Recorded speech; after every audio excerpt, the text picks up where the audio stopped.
Amis et amis, citoyennes et citoyens de notre beau pays de France, voilà presque un demi-siècle que nous nous fréquentons et que vous m'aimiez ou pas, vous me connaissez depuis le temps. Vous savez qui je suis et pourquoi je me bats. Depuis toujours. Mais depuis l'avènement de la Macronie triomphante, vous entendez, lisez ici et là à mon sujet toutes sortes de mensonges et de calomnies qui sont le lot d'ailleurs de toutes celles et ceux qui, à mon niveau de notoriété, réfutent la propagande présidentielle et comme le préconise Émile Zola, mettent leur célébrité au service d'une noble cause. Pourtant, je sais que certaines et certains d'entre vous se demandent parfois où j'en suis. Eh bien, contrairement à ce que vous pouvez entendre ou lire régulièrement à mon sujet dans les médias mainstream et dans les réseaux de complaisance, je n'ai pas changé. À 63 ans, je suis resté ce jeune homme un peu fou, comme dit la chanson. Politiquement, je ne suis toujours pas républicain et je suis toujours démocrate. Je le suis plus que jamais. Je suis toujours de confession chrétienne, même si mes meilleurs amis sont juifs et musulmans. C'est ainsi.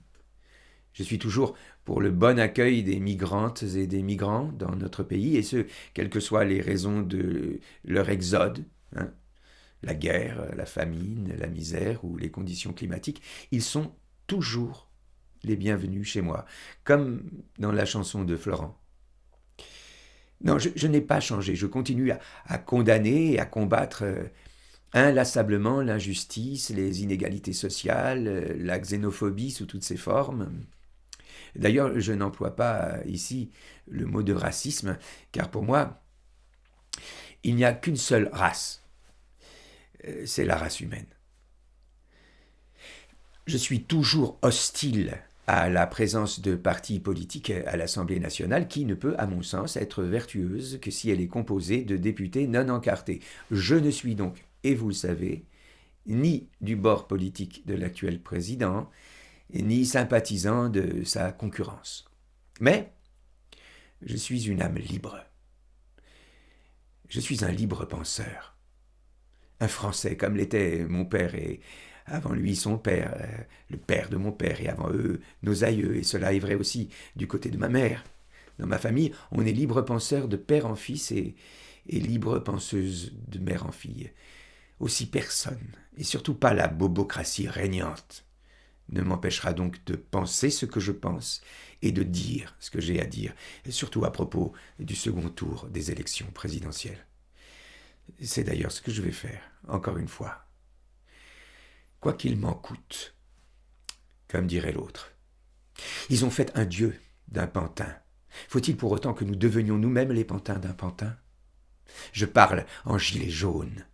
Nous avons marché pendant 2 ans, en hurlant dans les rues Macron, démission. Le 24 avril, nous aurons enfin le pouvoir de le démissionner, et sans nous exposer à la violence d'État cette fois, simplement dans le secret de l'isoloir, en mettant un simple bulletin dans l'urne. La révolte par le vote. C'est le seul droit et le seul devoir qui nous reste en France désormais. Au nom de quoi devrions-nous nous abstenir d'utiliser ce pouvoir? Au nom de quoi devrions-nous renoncer à démissionner Macron? Par peur d'un tyran présumé? La peur. Encore la peur. Mais de qui? De quoi exactement? À part Macron et sa secte. Qui a peur de Virginia Woolf? Qui a peur de Marine Le Pen? Macron est un tyran avéré, un vichiste avéré, un pétainiste avéré. Allons-nous l'exempter de sa tyrannie parce qu'il désigne sa concurrente comme un tyran potentiel? Allons-nous l'exempter des crimes qu'il a commis en prévision des crimes qu'un innocent pourrait commettre? Il se trouve que cet innocent est une innocente. Contrairement à Macron, Marine Le Pen n'a jamais fait crever les yeux d'une seule Française ou d'un seul Français dans la rue. Contrairement à Macron, Marine Le Pen n'a jamais fait mutiler une seule Française ou un seul Français dans la rue. Contrairement À Macron, Marine Le Pen n'a jamais organisé de pogrom policier contre les citoyennes et citoyens manifestants et contre les migrantes et les migrants traversant notre pays. Contrairement à Macron, Marine Le Pen n'a jamais bombardé le Mali, ni collaboré avec des groupuscules nazis et génocidaires en Ukraine. Contrairement à Macron, Marine Le Pen n'a jamais violé notre constitution, notre code pénal, notre code civil, notre code du travail, notre code de la santé publique et tous les traités internationaux signés par la France. Tout cela pourquoi ? Pour transformer les Françaises et les Français en cobayes et en vaches à lait des laboratoires pharmaceutiques. Non, Marine Le Pen n'a jamais fait cela. Contrairement à Macron. Les expérimentations médicales sur des sujets humains, selon les méthodes et l'idéologie nazie, c'est Macron, pas Marine Le Pen. La mise en danger de la vie de nos enfants, c'est Macron, pas Marine Le Pen. La suspension des soignants refusant l'injection expérimentale, c'est Macron, pas Marine Le Pen. La discrimination sociale et professionnelle de ceux qui refusent cette injection, c'est Macron, pas Marine Le Pen. La mise à mort de nos anciens dans les EHPAD à coups de Rivotril et sans même leur accorder la présence de leur famille pour les entourer d'affection, c'est Macron, pas Marine Le Pen. Le démantèlement des hôpitaux français, la suppression de près de 20 000 lits d'hôpitaux en 5 ans, plein Covid, c'est Macron, pas Marine Le Pen. Le démantèlement de tous les biens industriels qui faisaient la richesse économique de la France, cela au profit de puissances étrangères, c'est Macron, pas Marine Le Pen. Le record historique du déficit de la balance commerciale française, c'est Macron, pas Marine Le Pen. Le fascisme, c'est Macron, pas Marine Le Pen. Car contrairement à Macron, Marine Le Pen n'a fait de mal à personne dans ce pays.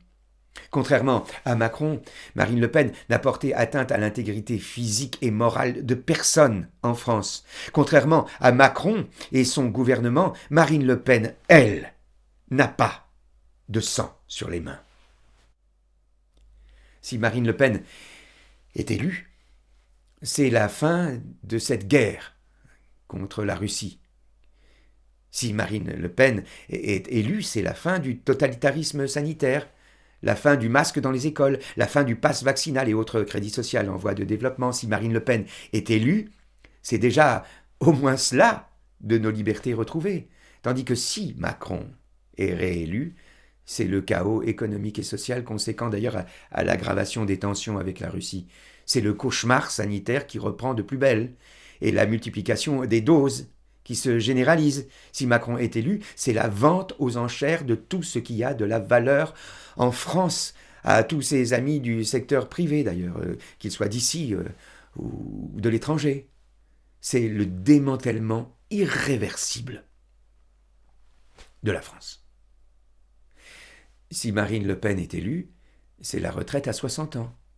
Et si c'est Macron qui est élu, c'est la retraite à 65 ans, et peut-être pire. J'entends déjà parler de 67 ou de 68 ans. Si Marine Le Pen est élue, c'est la fin du despotisme européen et le retour pour la France à la souveraineté monétaire, donc à la souveraineté nationale. Si Marine Le Pen est élue, c'est enfin la proportionnelle aux élections législatives et le premier pas réel vers le RIC en toute matière.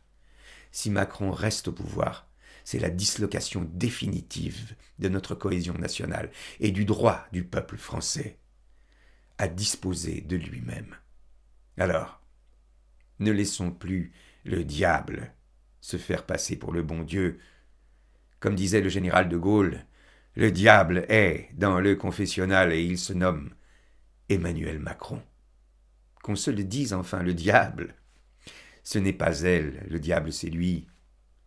Et pour le prouver, il me suffit de me reporter à son quinquennat, et par exemple, à ces 650 milliards de déficits supplémentaires qui condamnent la France à un sort comparable à celui qu'a connu la Grèce en 2009.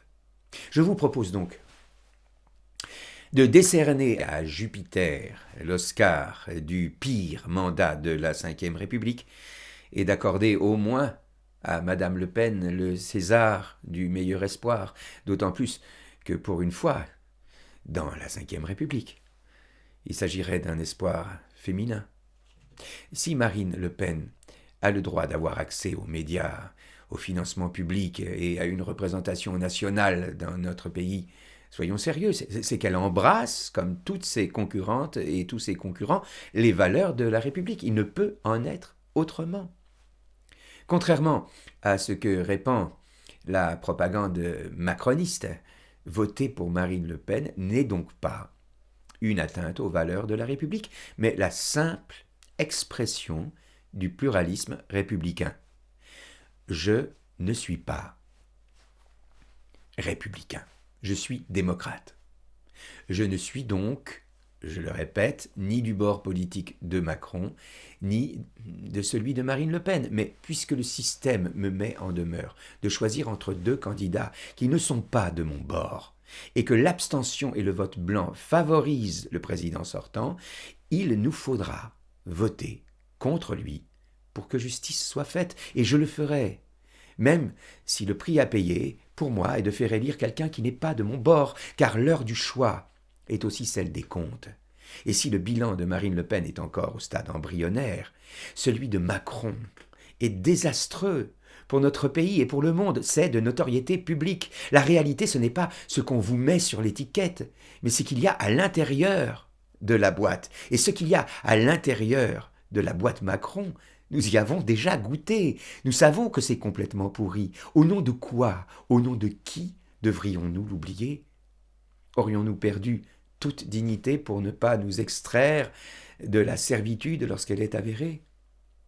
Je dis que voter contre Macron, c'est s'extraire de la servitude, que c'est à présent plus que notre droit, que c'est notre devoir. Macron doit être sanctionné pour son mauvais bilan.